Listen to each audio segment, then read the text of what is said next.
الحمد لله الحمد لله نحمده ونستعينه ونستغفره ونؤمن به ونتوكل عليه ونعوذ بالله من شرور أنفسنا ومن سيئات أعمالنا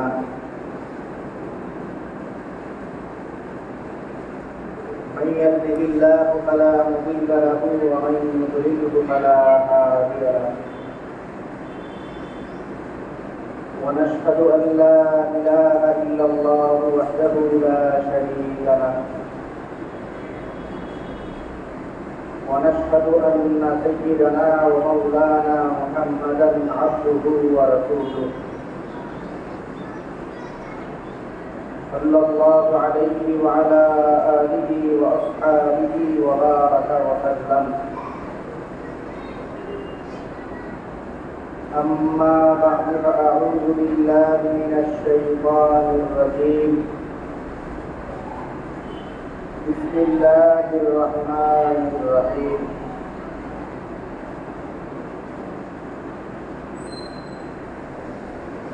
ألم تر كيف فعل ربك بأصحاب الفيل ألم يجعل كيدهم في تضليل وأرسل عليهم طيرا أبابيل ترميهم بحجارة من سجيل فجعلهم كعصف مأكول.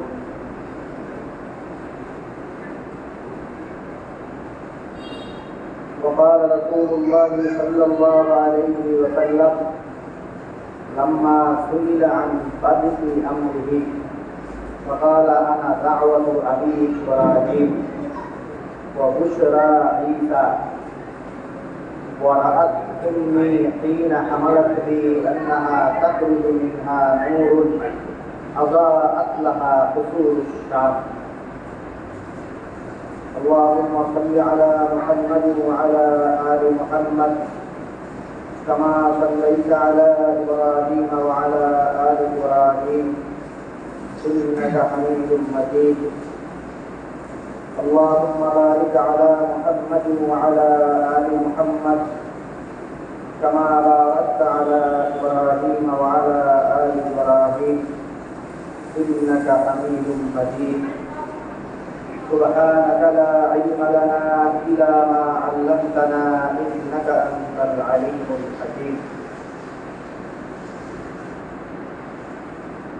মহান আল্লাহ পাক রব্বুল আলামিনের দরবারে অসংখ্য শুকরিয়া জ্ঞাপন করছি, যিনি আমাদেরকে অন্যান্য জুমার ন্যায় আজকেও জুমার নামাজ আদায়ের জন্য পবিত্র ঘর মসজিদে আসার তৌফিক দান করেছেন। আলহামদুলিল্লাহ। কারণ হাজিরিন, 1447 হিজরির রবিউল আউয়াল মাস চলছে। রবিউল আউয়াল মাস নবী সাল্লাল্লাহু আলাইহি ওয়াসাল্লামের জীবনের বেশ গুরুত্বপূর্ণ মাস। নবী সাল্লাল্লাহু আলাইহি ওয়াসাল্লামের জন্ম, মৃত্যু, হিজরতের মতো গুরুত্বপূর্ণ আমলও এই মাসেই সম্পন্ন হয়েছিল। নবী সাল্লাল্লাহু আলাইহি ওয়াসাল্লামকে নিয়ে আলোচনা করলেন একজন মহান ব্যক্তিত্বের সুবিশাল জীবনী। এত বড় জীবনী, সেটা খুব সংক্ষেপে বলার কিছু নাই, আর অত সংক্ষেপে আসলে বলার দরকার হয় না। আমরা যারা ধর্মীয় বয়ান এই ধর্মীয় বয়ান শুনি, আমরা চাই আর না চাই, আমরা অটোমেটিক সব সময় নবী সাল্লাল্লাহু আলাইহি ওয়াসাল্লামের জীবন নিয়েই কথা বলি। নবী সাল্লাল্লাহু আলাইহি ওয়াসাল্লামের জীবনের বিভিন্ন অংশ আমাদের আলোচনার প্রধান উপপাদ্য হয়ে, ওনার জীবন থেকে ওনার বক্তব্য, ওনার কর্ম, এগুলোকে কেন্দ্র করেই আমাদের ধর্মীয় বয়ানগুলো তৈরি হয়। এই কারণে ওনার জীবনকে বিশেষভাবে, ওনার জীবনের গুরুত্বপূর্ণ অংশগুলো, এগুলোকে আলাদা করে সময়ে সময়ে বলার খুব দরকার হয় না। সারা বছর আমরা এই আলোচনাগুলি করেই থাকি। আলাদা করে যদি করতে হয় আর কি, তাহলে নবী সাল্লাল্লাহু আলাইহি ওয়াসাল্লামের জন্মকেন্দ্রিক কিছু কথাবার্তা, নবী সাল্লাল্লাহু আলাইহি ওয়াসাল্লামের আনুষ্ঠানিক ইসলামের দাওয়াতি কার্যক্রম পরিচালনা করার আগের মুহূর্তের সময়টা, এটাই সচরাচর অত বেশি আলোচিত হয় না, যেহেতু এই সময়টাকে নিয়ে আমাদের কোনো ধর্মীয় বয়ান বার হয় না। ওই সময় নবী সাল্লাল্লাহু আলাইহি ওয়াসাল্লামের কোনো কর্ম বক্তব্য সেইভাবে অত বেশি আলোচিত হয় না এবং এগুলোকে দলিল হিসাবে পেশ করা হয় না। এই জন্য নবী সাল্লাল্লাহু আলাইহি ওয়াসাল্লামের জন্ম বা তার আশপাশের সময়টা, এটা সারা বছরের ধর্মীয় আলোচনা করে একটু অধিষ্ঠিত থাকে। সেই হিসাবে রবিউল আউয়াল মাসে এগুলো আলোচনা করলে এটা অনেকটা আমাদের দেশের মিলাদুন নবীর আলোচনা টাইপের হয়। তারপরেও নবীকে নিয়ে যদি বিশেষ এই সময়টাই কিছু বলতে হয়, তবে তার জন্মকেন্দ্রিক কিছু কথাবার্তা এগুলো সব নিয়মে আলোচনা করা যেতে পারে। আর সুবিশাল সিরাতের ইতিহাস, নবীজির কথাবার্তা, বক্তব্য, হাদিস, কর্ম, তাহাবীদের কথা, এগুলো সচরাচর এই কোনো ধর্মীয় বিষয় প্রমাণ করতে গেলে, ধর্মীয় কোনো কিছু উপস্থাপন করতে গেলে দলিল হিসাবে এগুলি উপস্থাপন করে গেলে, সেই হিসাবে যেগুলোকে সারা বছর তেমন আলোচনা করা হয় না, রবিউল আউয়াল মাসকে কেন্দ্র করে যে একটা বিষয় আপনাদের সামনে বলি। আপনারা জানেন নবী সাল্লাল্লাহু আলাইহি ওয়াসাল্লাম রবিউল আউয়াল মাসে জন্মগ্রহণ করছিলেন। খুব মুহাক্কাক কথা এবং বিশ্লেষণ ধর্মী গবেষণা যারা করেন তাদের বক্তব্য অনুযায়ী নবী সাল্লাল্লাহু আলাইহি ওয়াসাল্লাম রবিউল আউয়াল মাসের 8 তারিখে, কারো কারো কথা 9 তারিখে, তাদের হেরেটের বিভিন্ন দেশের আমাদের একদিন আগে অনেকদিন পরে ঈদ হয়, রোজা হয়ে থাকে, হিসেবে 8-9 তারতম্য হয়, তো 8 বা 9 তারিখে জন্মগ্রহণ করে নবী সাল্লাল্লাহু আলাইহি ওয়াসাল্লাম। এটা হলো পরীক্ষিত এবং যারা বিশ্লেষণ ধর্মী গবেষণা করেন তাদের বক্তব্য। বাকি এর বাহিরে বিশাল একটা দল ওলামায়ে কেরাম, যাদের কথা এটা এত গুরুত্বপূর্ণ কি জিনিস যে এটা নিয়ে এত গবেষণার দরকার নাই, যেইটা ইতিহাসের বিভিন্ন কিতাবে পাওয়া যায়, বহুলাংশে সবচেয়ে বেশি যে বক্তব্যটা পরিচিত, সবচেয়ে মাশহুর প্রসিদ্ধ, আর একটাকে যদি আপনারা বিশুদ্ধ বলেন তাহলে সবচেয়ে প্রসিদ্ধ বলা হয়, বলতে হয় যে প্রসিদ্ধ মত নেই নবী সাল্লাল্লাহু আলাইহি ওয়াসাল্লাম রবিউল আউয়াল মাসে 12 তারিখ জন্মগ্রহণ করেন। একটা প্রসিদ্ধ, একটা বিশুদ্ধ, দুটার মধ্যে আমরা একটু দুটা কি কথা জানাতে পারি এইভাবে, একটাকে প্রসিদ্ধ আর একটাকে বিশুদ্ধ। নবী সাল্লাল্লাহু আলাইহি ওয়াসাল্লামের জন্ম থেকে নিয়ে বা জন্মের আগ থেকেই জন্মের বহু বছর পর্যন্ত এমন এমন বেশ কিছু ঘটনা ঘটছিল যেগুলো নবী সাল্লাল্লাহু আলাইহি ওয়াসাল্লাম যে নবী হবে এটার জন্য যথেষ্ট ছিল। নবী সাল্লাল্লাহু আলাইহি ওয়াসাল্লামের জন্মের আগ থেকেই এই ধরনের ঘটনা, যেগুলোকে নবী সাল্লাল্লাহু আলাইহি ওয়াসাল্লামের জন্মকেন্দ্রিক অলৌকিক ঘটনা, একাডেমিক ভাষায় যেগুলোকে ইরহাসাত বলে আর কি, ওরকম প্রধান ঘটনা যেটা নবী সাল্লাল্লাহু আলাইহি ওয়াসাল্লামের জন্মের আগ থেকেই শুরু হয়েছিল, সেটা হলো আসহাবের ফিলের ঘটনা। আসহাবের ফিলের ঘটনাকে ওলামায়ে কেরাম প্রথম ইরহাসাতের মধ্যে অন্তর্ভুক্ত করে। ইরহাসাতের মধ্যে যেটা প্রথম, সেটা ছিল নবী সাল্লাল্লাহু আলাইহি ওয়াসাল্লামের জন্মের বছর আল্লাহ তাআলা এক অলৌকিক ঘটনা এখানে ঘটাইছেন এই অঞ্চলে, যে এই অঞ্চলে কিছু একটা ঘটতেছে এটা যেন বোঝা যায়। নবী সাল্লাল্লাহু আলাইহি ওয়াসাল্লামকে, নবী সাল্লাল্লাহু আলাইহি ওয়াসাল্লামের জন্মভূমি পবিত্র মক্কা, নবী সাল্লাল্লাহু আলাইহি ওয়াসাল্লামের জন্মভূমি হওয়া ছাড়াও এটা ঐতিহাসিকভাবে নবী সাল্লাল্লাহু আলাইহি ওয়াসাল্লামের বহু বছর আগে আল্লাহ পাক রব্বুল আলামিনের খুব প্রিয়, তাকে খলিলুল্লাহ বলাই হয়, আল্লাহ তাআলার প্রিয় ভাজন ইব্রাহিম আলাইহিস সালাম, উনি দোয়া করে দিয়ে গেছিলেন যে ওনার দোয়ার পরিপ্রেক্ষিতে ইসমাঈল আলাইহিস সালাম ওনার মাকে যখন এখানে রেখে যান, তখন এই জায়গার মানুষ যেন ভরপুর রিজিক পায়, এই জায়গার মানুষকে যেন আল্লাহ তাআলা ভালো রাখেন, শান্তিতে রাখেন, বরকত দান করেন, এই জায়গার মানুষ, এই জায়গার প্রতি মানুষ, সারা পৃথিবীর মানুষের জন্য একটা টান অনুভূত হয়, এইসব দোয়া ইব্রাহিম আলাইহিস সালাম করে গেছেন। ফাজআল আফিদাতাম মিনান নাসি তাহদি ইলাইহিম, আল্লাহ মানুষের অন্তরকে আপনি এইদিকে ধাবিত করে দেন, ওয়ারযুকহুম মিনাস সামারাতি লাআল্লাহুম ইয়াশকুরুন, এবং মানুষজনকে আপনি এইখানকার বাসিন্দাদেরকে আপনি ভরপুর রিজিক দান করেন, তারা যেন আপনার শুকরিয়া জ্ঞাপন করতে পারে। এই দোয়াগুলি করে গেছিলেন এবং এত বরকতপূর্ণ জায়গা যে এই দোয়া আল্লাহ তাআলা কবুল করতেন, এই জায়গার মধ্যে সর্বশেষ নবী মুহাম্মদ সাল্লাল্লাহু আলাইহি ওয়াসাল্লামকে পাঠাইলেন। নবী সাল্লাল্লাহু আলাইহি ওয়াসাল্লামকে পাঠানোর পর পাঠানোর আগে থেকেই এখানে একটা অলৌকিক ঘটনা আল্লাহ তাআলা জন্ম দিলেন। সেটা হলো বাইতুল্লাহ কাবা।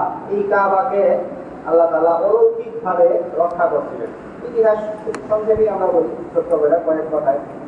আপনারা জানেন এই সূরা ফিল, আপনাদের কাছে আলাম তারা সূরা, আলাম তারা কাইফা ফাআলা রাব্বুকা বিআসহাবিল, এই সূরা যেটা আপনাদের কাছে পরিচিত, এই সূরা অবতীর্ণ হওয়ার এই সূরা কোন যে ঘটনাকে কেন্দ্র করে এই সূরা অবতীর্ণ হয়েছে, সেই ঘটনা আসহাবে ফিল, বস্তি বাহিনী বা হাতির ঘটনা। ইয়ামানের সানআর এক জালেম বাদশা, তার গভর্নর আব্রাহা, এই আব্রাহা কাবাগরকে ধ্বংস করার জন্য উদ্যোগ হইল এবং কাবাগরকে ধ্বংস করার নিমিত্তে সে তার বাহিনী নিয়ে কাবায় আক্রমণ করার জন্য আসলো। তো কাবাগরকে রক্ষা করার জন্য কি করণীয়, এটা নিয়েও কিছু টুকটাক আলাপ হয়েছিল কুরাইশদের মধ্যে। তো কুরাইশদের মধ্যে টুকটাক আলাপের শেষ ফলাফল এইটাই হয়েছে যে আসলে যেই বাহিনী আসতেছে আমরা এই বাহিনীর মোকাবেলা করতে পারবো না। তো এই বাহিনীর মোকাবেলা আমরা করতে না পারলেও ইস্যুটা এত বড়, এত সেনসিটিভ ইস্যু যে এই ইস্যুতে আমরা কিছু না করলেও আমরা আল্লাহ তাআলা নিজেই কিছু একটা করবেন, আমরা বিশ্বাস রাখি। সাল্লাল্লাহু আলাইহি ওয়াসাল্লামের দাদা থেকে এই ধরনের বক্তব্য পাওয়া যায়, উনি এটা বলছিলেন যে আল্লাহ তাআলা এটা রক্ষা করবেন। বস্তুত এটাই ঘটলো। তো আব্রাহার বাহিনী যখন সেখানে আসতো, আল্লাহ তাআলা অলৌকিকভাবে আকাশ থেকে পাখি পাঠাইলেন। আমাদের বাংলাদেশের মানুষদের আবাবিল পাখি বলে আর কি, আসলে আবাবিল পাখি পাখি পাঠাইছেন। আবাবিল শব্দের অর্থ হইল বহু পাখি, ঝাঁকে ঝাঁকে পাখি। তো ঝাঁকে ঝাঁকে পাখি পাঠাইছেন, তো এরকম আবাবিল এর অর্থ হইল ঝাঁকে ঝাঁকে পাখি পাঠাইছেন। পাখি পাঠানোর মানে পাখি করে আল্লাহ তাআলা পাথর দিচ্ছিলেন, সেই পাথর তারা ছেড়ে দিল।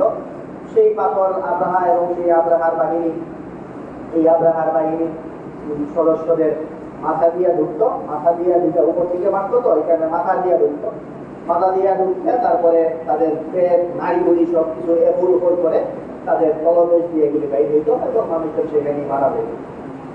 এইভাবে আল্লাহ পাক রব্বুল আলামিন তাদেরকে ধ্বংস করলেন, এই কাবাগরকে রক্ষা করলেন। তো এই ঘটনার আমরা সংক্ষিপ্ত বিবরণ এই কারণ দিলাম যে এটা আমাদের বহু বড় আলোচনার এটা একটা উদাহরণ মাত্র। তো এই আলোচনার এই উদাহরণ, এই একটা উদাহরণ যেটা নবী সাল্লাল্লাহু আলাইহি ওয়াসাল্লামকে কেন্দ্র করে যে অলৌকিক ঘটনা ঘটছিল, এর মধ্যে একটা ঘটনা এটা। তো এই ঘটনার সাথে খুবই কাকতালীয়ভাবে হঠাৎ করে আমরা রবিউল আউয়ালকে কেন্দ্র করে এই ঘটনা আমাদের সামনে আসলো। আর এই ঘটনার কাছাকাছি একটা ঘটনা আমাদের দেশেও ঘটে গেছে কিছুদিন আগে। সেই হিসাবে ওইটা একটু বলি। আপনারা সবাই মনে হয় এই বিষয়টা শুনছেন, কোন জায়গায় যেন এই নোরা পাগলা, উত্তরবঙ্গের ভ্রমণকে ধরা যায়। নোরা পাগলা, এই নোরা পাগলার ঘটনাকে কেন্দ্র করে সারা দেশে বেশ আলোচনার জন্য দিচ্ছে। নোরা পাগলা ফকির, পাগল, পাগল মানে ভণ্ড আর কি। তো এই ভণ্ড মনে হয় এরকম কিছু করতে চেয়েছিল, কাবা টাবা এগুলো না করে নিজের আদলে কাবা তৈরি করে একটা ঘর বানাইছিল, ওইটাকে মানুষ প্রদক্ষিণ করতো। সে তার ভক্তদেরকে বলতো যে তোমরা এইটার এই জবাব করো, ওই কাবার যাওয়ার দরকার নাই। এই লোকে এই ভণ্ডামি টন্ডামি গুলি করার পরে মারা যাওয়ার পরে তার লাশে দুইটা পুড়ায় ফেলানো হয়েছে। এরকম করে লাশ পুরানো, এটা নিয়ে একটা খুব সমালোচনা। লাশ পুরানো সমালোচনার কি আছে? লাশ পুরানো আসলে জায়েজ না, এটা সমালোচনা যদি করতে পারে আমরাও করি। লাশ যারা পুরাইতে রাখা যায় ঠিক করবে না। প্রতিবাদ যদি করতে, প্রতিবাদ করলে এই ধরনের ঘটনার প্রতিবাদ করা দরকার। সেই প্রতিবাদ যদি বৈধ কোনো পন্থায় হইতে পারে, লাশ পুরায় প্রতিবাদটা সুন্দর না, লাশ পুরানো যেহেতু জায়েজ না, এরা ইসলাম ধর্মে জায়েজ না, এই জন্য এই কাজটা খারাপ। বাকি এরা যা যা করছে, প্রতিবাদটা করছে, সেই প্রতিবাদটা করা দরকার। এতে অন্য কোনোভাবে প্রতিবাদ করা দরকার ছিল। আর সবচেয়ে বড় কথা হইল এই লোক মারা যাওয়ার পরে এত হিস্ট্রি বেরিয়েছে, এগুলি আরো আগে থেকেই ওই অঞ্চলের মানুষের সতর্ক হওয়া দরকার ছিল। তার জীবন দশায় আমাদের ভৈরবের ওই ধরনের একটা হয়েছিল, আলহামদুলিল্লাহ আমাদের ভৈরববাসী সচেতন ছিল, আবুল বাসার, আবুল বাসার কি নাম ছিল? আবুল বাসার। তো আমরা অবশ্য তার জীবন দোষেই ধরতে পারছিলাম, ওই সময়ই তারা আমরা কম্পিউটারে বেরিয়েছিলাম। কিন্তু নোরা পাগলার ঘটনাটা তার মরার পরে এসে এত অপকর্ম করতে শুধু প্রকাশ্যে আসে। এই ধরনের ঘটনা নোরা পাগলা টাইপের বা আবুল বাসার পাগল ছাগল, এরা আসলে সবই ওই আব্রাহার স্মৃতি ধারণ করে বা আব্রাহার প্রেতাত্মা, ওই চিন্তা চেতনার মানুষজন। নবী সাল্লাল্লাহু আলাইহি ওয়াসাল্লাম বলেন হাদিসের মধ্যে যে ওই যেই ধরনের আকাম অপকর্ম, যেগুলি ঐতিহাসিক অপকর্ম, এই অপকর্মের কিছু লেশ সব যুগেই থেকে যায়। হাদিসে আছে নবী সাল্লাল্লাহু আলাইহি ওয়াসাল্লাম বলেন লাকাত তাবিআন্না সানানা মান কানা ক্বাবলাকুম, তোমাদের আগের যুগের যে লোকরা যা যা অপকর্ম করে গেছে তোমরা এর সবগুলি কিছু না কিছু করবা। তো এটাই আব্রাহাম যে এত বড় অপকর্ম, এই অপকর্ম এত জঘন্য অপকর্ম যেগুলি ভাবাই যায় না যে এইরকম কাজ মানুষ করতে পারে। তো এই অপকর্মেরও আমরা ছিটাফোঁটা আসলে এগুলিও আমাদের দেখতে পেয়েছে সময়ের সময়। এই ধরনের অপকর্ম যারা করে তাদেরকে খুব কঠোরভাবেই দমন করা দরকার। যদিও এই দমনটা পরে মারা যাওয়ার পরে কবর থেকে লাশ তুলে তুলানোর কারণে এটা অন্যরকম ধারণ করছে। তো এই হলো একটা ঘটনা, যেটা নবী সাল্লাল্লাহু আলাইহি ওয়াসাল্লামের কেন্দ্র করে এই ভাষাগুলি আছে এগুলির প্রথমটা, অর্থাৎ নবীকে নিয়ে অলৌকিক ঘটনা নবী জন্মের আগে থেকেই শুরু হয়ে গেছে। এরপরে পারস্যের এগুলি আমরা কিছুদিন আগেও কোনো একটা প্রেক্ষাপট বলছিলাম, সাল্লাল্লাহু আলাইহি ওয়াসাল্লাম বলেন যে ওয়াআতুনি ইনা হামালাত ফি আন্নাহা তাখরুজু মিনহা নূরুন আযাআত লাহা ফুতুরুশ শাম। রোম পারস্য তৎকালীন দুইটা সাম্রাজ্য, নবী সাল্লাল্লাহু আলাইহি ওয়াসাল্লামের জন্মের পর ওই সাম্রাজ্যগুলোতে কিছু অলৌকিক ঘটনা ঘটছিল। কিছু অলৌকিক বলতে বিভিন্ন বর্ণনা পাওয়া যায়। কোথাও তো আছে যে একটা আলো দিয়ে ওগুলো আলোকিত হয়ে গেছিল সেটা, কোথাও আছে ওগুলি ধ্বংস হয়ে গেছিল, আবার কোথাও বা আছে যে ওইখানকার রাজা বাদশাদের নামগুলি দিয়ে খোদাই করা থাকতো, যে ফলকে নেই ফলক ছিল 14টা বাদশা ছিল, তাদের 14 বাদশার নাম খোদাই করা ছিল, ওই নাম ফলক যেটা ছিল সেটা ধুইয়া পড়ে গেছে, বিভিন্ন বর্ণনা পাওয়া যায়। তো পারস্য এবং রোমেও এই বার্তা গেছে যে কিছু একটা হইতেছে, এটা নবী সাল্লাল্লাহু আলাইহি ওয়াসাল্লামের জন্মের সাথে সাথে।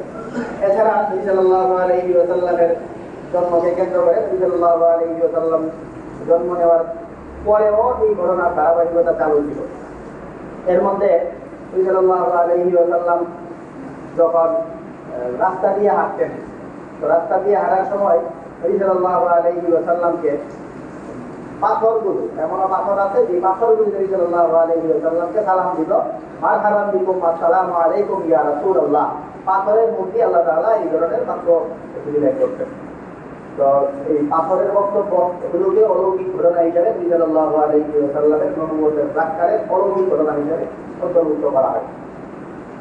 এরপরে নবী সাল্লাল্লাহু আলাইহি ওয়াসাল্লামের অলৌকিক ঘটনাগুলির মধ্যে আরেকটা বিশেষ ঘটনা বিশেষভাবে উল্লেখযোগ্য, সেটা হলো নবী সাল্লাল্লাহু আলাইহি ওয়াসাল্লাম যখন প্রায় 12 বছরের মতো বয়স, না 12 বছর 10 বছর কয়েক মাস হয়েছে, ওই সময় ওনার নবী সাল্লাল্লাহু আলাইহি ওয়াসাল্লামের পিতা মাতা ছোটবেলায় ইন্তেকাল করেন। পিতা তো নবী সাল্লাল্লাহু আলাইহি ওয়াসাল্লাম গর্ভে থাকা অবস্থায় ইন্তেকাল করেন। নবী সাল্লাল্লাহু আলাইহি ওয়াসাল্লামের বাবা আব্দুল্লাহ, উনি নবী সাল্লাল্লাহু আলাইহি ওয়াসাল্লাম যখন মাতৃগর্ভে, তখনই ওনার নবী সাল্লাল্লাহু আলাইহি ওয়াসাল্লামের পিতার নানা বাড়ি মদিনায় ব্যবসার উদ্দেশ্যে সুবিয়া যাচ্ছিলেন, প্রতিমধ্যে মদিনায় অবস্থান নিয়েছিলেন নানার বাড়িতে, ওইখানে অসুস্থ হয়ে ওইখানে মৃত্যুবরণ করেন। এবং নবী সাল্লাল্লাহু আলাইহি ওয়াসাল্লামের মা, উনিও নবী সাল্লাল্লাহু আলাইহি ওয়াসাল্লাম যখন শিশু করে কৈশোর বয়সে নবী সাল্লাল্লাহু আলাইহি ওয়াসাল্লাম মা ইন্তেকাল করেন। তো নবী সাল্লাল্লাহু আলাইহি ওয়াসাল্লামের পিতার ইন্তেকালের পর কিছুদিন পর্যন্ত ওনার দাদা আব্দুল মুত্তালিব ওনার দেখভাল করতেন, এবং আব্দুল মুত্তালিব ইন্তেকালের পরে নবী সাল্লাল্লাহু আলাইহি ওয়াসাল্লামের দেখাশোনা দীর্ঘ সময় পর্যন্ত খুব স্নেহের সাথে যিনি করছিলেন তিনি হলেন ওনার চাচা আব্দুল মুত্তালিব। আব্দুল মুত্তালিব মানে হযরত আলী রাদিয়াল্লাহু তাআলা আনহুর বাবা। হযরত আলী রাদিয়াল্লাহু তাআলা আনহুর বাবা রাসূল সাল্লাল্লাহু আলাইহি ওয়াসাল্লামের চাচা আব্দুল মুত্তালিব, উনি ওনার দেখভাল দীর্ঘ সময় পর্যন্ত করেন, এবং সেই দেখভালটা খুব সুন্দরভাবেই করতেন। নবী সাল্লাল্লাহু আলাইহি ওয়াসাল্লামকে বিভিন্ন জিনিসে অভ্যস্ত করে তুলছেন। এই জন্য ব্যবসা বাণিজ্য, কামাই রোজগার ইত্যাদির অভিজ্ঞতা অর্জন করানোর জন্য ওনাকে নিয়ে বিভিন্ন জায়গায় সফরও করতেন, ব্যবসা বাণিজ্য এগুলির জন্য বুঝ তৈরি হয়। তো সেই হিসাবে নবী সাল্লাল্লাহু আলাইহি ওয়াসাল্লামকে নিয়ে উনি সিরিয়ায় সফরের উদ্দেশ্যে রওনা দেন। তো সিরিয়ায় সফরের উদ্দেশ্যে রওনা দেওয়ার পরে মাঝখানে এক জায়গায় যাত্রা বিরতি করে, এই সময় যে যাত্রা বিরতি গেলে একটা অলৌকিক ঘটনা ঘটে। সেটা হলো আগেকার যুগের যে কিতাবগুলি নবী সাল্লাল্লাহু আলাইহি ওয়াসাল্লাম আগে, কোরআন নাযিলের আগে বেশিরভাগ মানুষই গোমরা বিভ্রান্ত হয়ে গেছিল। তাওরাত, ইনজিল এগুলোকে ঈসা আলাইহিস সালামকে মানি, মুসা আলাইহিস সালামকে মানি, এগুলির নামে এরা বিভিন্ন ধরনের ধর্মীয় বিকৃতি, কিতাবের মধ্যে বিকৃতি, ধর্মীয় চেতনাকে ধারণ না করা, এই ধরনের বহু সমস্যায় জর্জরিত থাকলেও কিছু মানুষ যারা কিতাবের মূল বাণীকে আঁকড়ে ধরে রেখে তারা ধর্ম অনুশাসন মেনে চলতো। ধর্মীয় অনুশাসন বলতে নবী সাল্লাল্লাহু আলাইহি ওয়াসাল্লাম ধর্মের দাওয়াত দেওয়ার আগে তো ইহুদি এবং খ্রিস্টান সেই ধর্মগুলো ছিল, তো সেই ধর্মকে পালন করতো। এমন কিছু ধর্মযাজক ওই যুগে ছিল। এর মধ্যে একজন ধর্মযাজক এখানে নবী সাল্লাল্লাহু আলাইহি ওয়াসাল্লামের সাথে সাক্ষাৎ করে। নবী সাল্লাল্লাহু আলাইহি ওয়াসাল্লামের সাথে সাক্ষাৎ করার পরে উনি নবী সাল্লাল্লাহু আলাইহি ওয়াসাল্লামের পিতা চাচা আবু তালেব ওনাকে বলেন যে তোমার এই ভাতিজা তো কিছুদিন পরে নবী হবে, কিছুদিন পরে তোমার এই ভাতিজা নবী হবে, এর দুইটা লক্ষণ ওইখানে দেখা গেছে। একটা লক্ষণ হইল নবী সাল্লাল্লাহু আলাইহি ওয়াসাল্লাম যখন এই তীব্র গরমে ব্যবসায়িক সফরের সময় মরুভূমিতে এত বড় সফরের মাঝে যখন যাত্রা বিরতি করতেন, তো এই যাত্রা বিরতির সময় নবী সাল্লাল্লাহু আলাইহি ওয়াসাল্লাম এই তীব্র গরমে যখন গরমে অতিষ্ঠ মানুষজন, ওই সময় নবী সাল্লাল্লাহু আলাইহি ওয়াসাল্লামকে আল্লাহর পক্ষ থেকে অলৌকিকভাবে হঠাৎ করে দেখা গেল যে নবী যেই জায়গায় বসা ছিলেন ওই জায়গায় কোথা থেকে যেন ছায়া আসছে, ছায়া দিচ্ছে নবীকে। তো এই হলো একটা অলৌকিক ঘটনা, নবী সাল্লাল্লাহু আলাইহি ওয়াসাল্লামকে ছায়া দান করা। আবার আরেকটা ঘটনা, সেটা হলো নবী সাল্লাল্লাহু আলাইহি ওয়াসাল্লাম ইসলামের জন্য একটা গাছের নিচে বসছিলেন। যেই গাছের নিচে বসছিলেন ওই গাছকে কেন্দ্র করে ওই পাত্রী উনি বলছিলেন যে আজ পর্যন্ত এই গাছের নিচে নবী ছাড়া আর কেউ বসে না। এই গাছের নিচে যারা বসে তারা নবীরাই এই গাছের নিচে। তো অন্যান্য ঘটনাগুলি তো শুধু ঘটনা ছিল, এসব অলৌকিক ঘটনা ছিল। আর এইখানে কিছু অলৌকিক ঘটনা ঘটছে যেগুলো তো এক হিসাবে অলৌকিক তো বটেই, অলৌকিক হওয়ার পাশাপাশি আবার আগেকার কিতাবের যে জ্ঞানীরা আলেমরা, আগের কিতাবের আলেমরা এই অলৌকিক ঘটনার প্রেক্ষিতে এই বক্তব্য দিতেছেন। একে তো ঘটনা অলৌকিক, পাশাপাশি এটার সাথে যুক্ত হয়েছে একটা বক্তব্য ওই যুগের আলেমদের বক্তব্য। তারা বলছেন যে আমাদের কিতাবে লেখা আছে, আমাদের কিতাবে শেষ নবী কেমন হবেন, ওনার আচরণগুলো কি হবে, ওনার সাথে কি ঘটবে, সেই বিবরণের মধ্যে এই ঘটনা বলা আছে যে উনি এখানে আসবেন, সেই গাছের নিচে বসবেন, উনি যখন রোদ্রে বসবেন তখন ওনাকে আসমানি ঘরে ছায়া দেওয়া হবে। তো একে তো ঘটনাগুলি অলৌকিক, পাশাপাশি এই অলৌকিক ঘটনা যার সাথে ঘটবে উনি নবী হবেন, এই বক্তব্য পূর্বেকার কিতাবে আছে। এই স্বীকৃতি আগের কিতাবের হকপন্থী যে আলেমরা ছিল সেই আলেমরা এই বিবৃতিও দিয়েছে। তো পাশাপাশি ওখানে মারা করে আরো ঘটনা ঘটছিল। আবু তালেবরে উনি বলছিলেন যে ওনারে যদি আপনি সফরের জন্য নিয়ে যান, যেখানে যাইতেছেন সিরিয়ায়, ওইখানে নিয়ে গেলে ওনাকে ফিরত নিয়ে আসা মুশকিল। আল্লাহ তাআলা ওনাকে নবী তো বানাইবেন, আপনি যেটাই করেন উনি এখন ওনাকে আল্লাহ তাআলা মারবেন না, সেটাই কথা। কিন্তু ওনাকে মারার জন্য প্রচুর চক্রান্ত হবে। অনেক আপনি ব্যবসার জন্য যাইতেছেন কিন্তু ব্যবসা করতে পারবেন না, বাতিজারে রক্ষা করতে করতেই আপনার টাইম শেষ। এজন্য এত ভেসাদে করার দরকার নাই, ওখানে প্রচুর ষড়যন্ত্র হবে। ওখানে নিয়ে গেলে ওনাকে মেরে ফেলার জন্য চক্রান্ত করা হবে। তো এই জন্য এত চক্রান্তের ভিতরে পড়ার দরকার নেই। আপনি ব্যবসার জন্য যাইতে যদি চান, যদি আপনি ব্যবসায়ী করতে চান, বাতিজারে নিয়ে না। তো এরপরে নবী সাল্লাল্লাহু আলাইহি ওয়াসাল্লামকে মক্কায় পাঠিয়ে দেওয়া হয়েছে, উনি একাই গিয়েছিলেন। এই হইল খুব অলৌকিক ঘটনা যেগুলি নবী সাল্লাল্লাহু আলাইহি ওয়াসাল্লামকে কেন্দ্র করে আশপাশের সময়টাতে জন্মের আগে থেকেই শুরু হয়ে জন্মের পর পর্যন্ত ঘটছিল। তো এগুলি তো একদমই অলৌকিক ঘটনা, আশ্চর্যের ঘটনা, মুজিজাও বলা যায়। আবার সাল্লাল্লাহু আলাইহি ওয়াসাল্লামের জন্মকেন্দ্রিক নবুয়ত, আনুষ্ঠানিকভাবে নবুয়ত আসার বহু আগে, এই কারণে মুজিজা নামটা ইরহাসাত এই নামটা এখানে বেশি প্রযুক্ত। যাই বলেন, মুজিজা বলেন বা ইরহাসাত বা অলৌকিক ঘটনা বলেন, এইগুলো ছাড়া কিছু বাস্তব ঘটনা আছে যেগুলো ওনার জীবন কর্মকে ধারণ করলে, ওনার জীবনীটা দেখলে আশ্চর্য ঘটনা ছাড়া স্বাভাবিক ঘটনা থেকেও মনে হয় যে উনি বিশেষ একজন ব্যক্তি। এমনিতে আমাদের বিভিন্ন আকাবিরদের থেকে এই কথা প্রচলিত আছে। আমাদের আকাবির উলামায়ে কেরাম, আমাদের আগেকার যুগে যে আলেমরা আমাদের কাছে এই উপমহাদেশে আমাদের জন্য ধর্ম নিয়ে আসতেন, এই ধর্মকে সংরক্ষিত রাখতেন, বিভিন্ন ধরনের বিকৃতি থেকে রক্ষা করা সঠিক ইসলামকে আমাদের কাছে পৌঁছানোর পিছনে তাদের অবদান। এবং বেশ কিছু মানুষের বক্তব্য যে ওনারা বলেন যে অলৌকিক ঘটনা যেটা, সেটা ঠিক আছে, অনেকের ক্ষেত্রে ঘটতে পারে, আল্লাহ তাআলা অনেকের ক্ষেত্রে অলৌকিক ঘটনা ঘটান। বাকি অলৌকিক ঘটনাকে শুধু কেন্দ্র করে কিছু বিবেচনার দরকার নাই। অলৌকিক ঘটনা ছাড়া আরো স্বাভাবিক ঘটনাগুলি এগুলোরও মূল্য কম না। যেমন আমাদের কোনো এক বুজুর্গকে ওনার এক ভক্ত মুড়ি অনেক দিন যাবত ওনার সাথে ছিলেন, প্রায় 12 বছর বা তার চেয়েও বেশি, যুগ যুগ ধরে ওনার কাছে থাকার পরে উনি আশ্চর্য হয়ে প্রশ্ন করলেন যে হুজুর, আপনি তো অনেক বড় অলি, বড় বুজুর্গ পীর, তো কত বুজুর্গ পীর, এত এদের পিছনে এদের ইতিহাস দেখলে আমরা দেখি কত আশ্চর্য ঘটনা, কত অলৌকিক ঘটনা। উনি এই করতেন সেই করতেন, নদীর উপর দিয়ে হাইটা চলে গেছেন, শূন্যে পূজা চলে গেছেন, কত কিছু। এত বছর যাবৎ আপনার সুনাম বিশ্বব্যাপী, আপনি সমাদৃত, আপনার পেছনে এতদিন যাবৎ আমি আছি, আপনি তো কোনো অলৌকিক ঘটনা, আপনার তো কোনো অলৌকিক ঘটনা আমি দেখলাম। তো উনি বললেন যে অলৌকিক ঘটনা দেখছো না তুমি, এই এত বছর যাবৎ যে আমার পিছনে আসো, আমার সাথে আসো, আমারে কোনোদিন শরীয়ত বিরোধী কোনো কাজ করতে দেখছো কিনা সেটা বলো। না, শরীয়ত বিরোধী কাজ করতে দেখছি না এত দীর্ঘ সময় যাবৎ। তো উনি বললেন শরীয়ত বিরোধী কোনো কাজ দীর্ঘ সময় যাবৎ শরীয়তের উপরে অটল থাকা, এটার চেয়ে অলৌকিক ঘটনা আর কিছু নাই। আল ইস্তেকামাতু খায়রুম মিন আলফি কারামাতিন। বহু অলৌকিক ঘটনা থেকেও দিনের উপরে অটল থাকতে পারা, এটার মূল্য আরো বেশি। তো নবী সাল্লাল্লাহু আলাইহি ওয়াসাল্লামকে কেন্দ্র করে অলৌকিক ঘটনা তো ঘটছেই, পাশাপাশি সবচেয়ে মূল্যবান যে ব্যাপারটা সেটা হলো শুধু অলৌকিক ঘটনা না, নবী সাল্লাল্লাহু আলাইহি ওয়াসাল্লাম বাস্তব জীবনেও নবুয়ত, আনুষ্ঠানিকভাবে নবুয়তের দাওয়াতি কার্যক্রম শুরু করার আগে উনি আদর্শিকভাবে মানুষের সামনে নিজেকে, নিজের ব্যক্তিত্বকে এমনভাবে তুলে ধরছিলেন যে মানুষজন এটা, উনি কোনো বক্তব্য বা উনি কোনো দাওয়াত মানুষের কাছে পৌঁছানোর পরে স্বাভাবিক কোনো মানুষ উনার কথাকে অ্যাভয়েড করতে পারে এমন পরিস্থিতি আছিল না।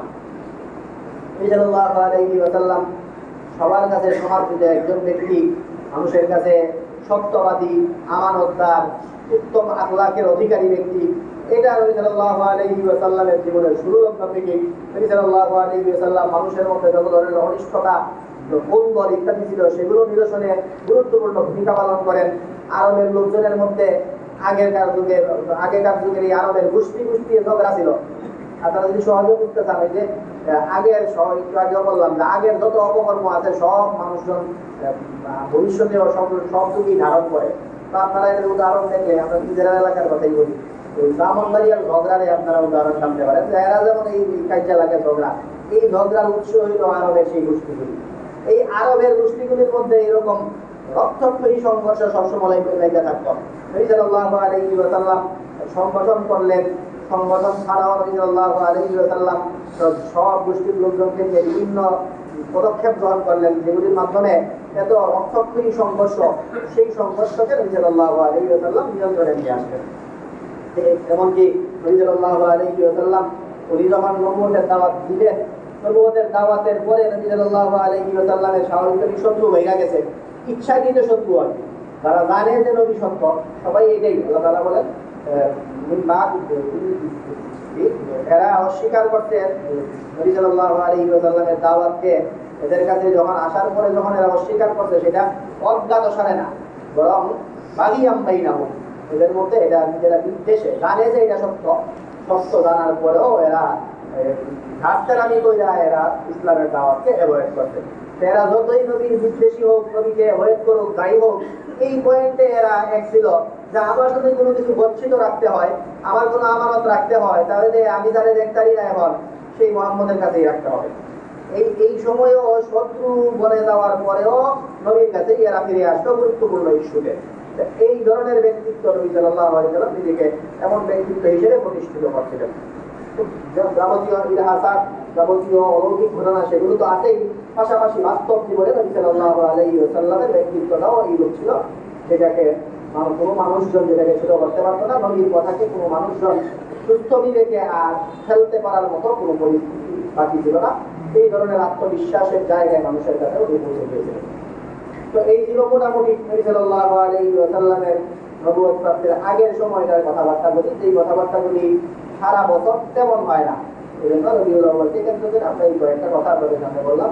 এর মধ্যে অলৌকিক ঘটনা যেটা, সেগুলো তো আলোচনার বিষয়, আলোচনা করার জিনিস, সওয়াবের নিয়ে আলোচনা করলেন আল্লাহ তাআলা এগুলো আপনাদের সওয়াব দান করবেন।